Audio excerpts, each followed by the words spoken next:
Bienvenue dans la présentation de la création des lignes de construction dans RoboMedia. Les lignes de construction visent votre structure. Par exemple, si on est dans Portique Spatiale, on retrouve des onglets Y pour les différents plans.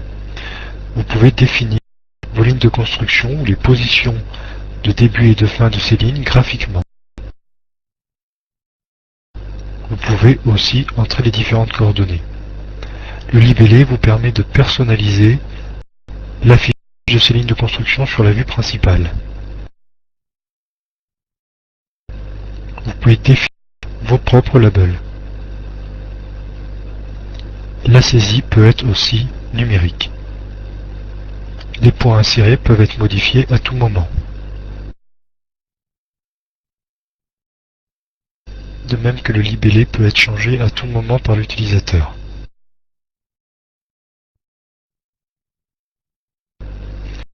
Dans la représentation 3D, vous voyez ces labels. Vous pouvez personnaliser l'affichage. Clique sur le bouton droit, afficher les attributs, onglet Autres, activer ou désactiver les descriptions de lignes de construction. Vous pouvez créer aussi de nouvelles lignes de construction supplémentaires. Le principe de fonctionnement reste le même.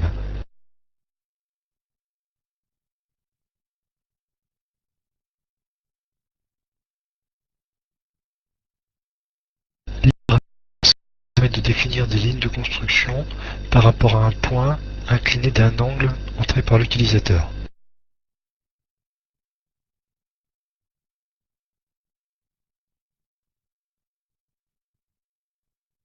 Ainsi, vous pouvez créer des parties angulaires de lignes de construction.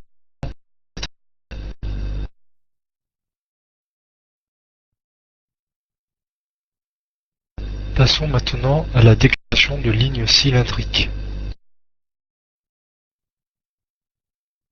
Il vous suffit de rentrer les différentes radiales, l'angle et les côtes.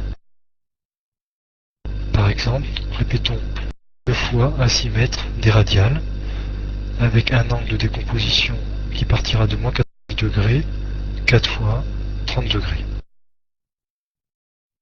Suivant Z, nous allons donner 2 côtes, par exemple 3 mètres.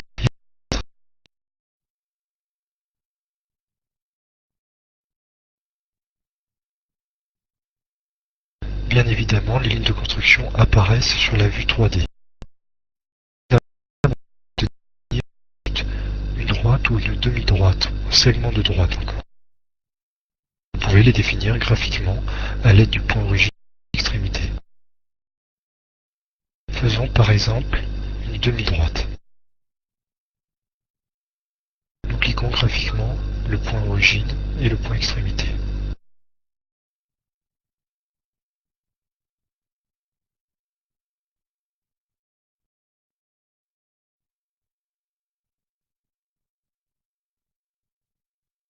Une autre demi-droite,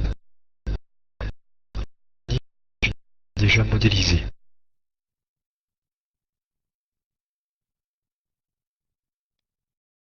Et des éléments géographiques pour définir des lignes de construction. Les lignes de construction peuvent être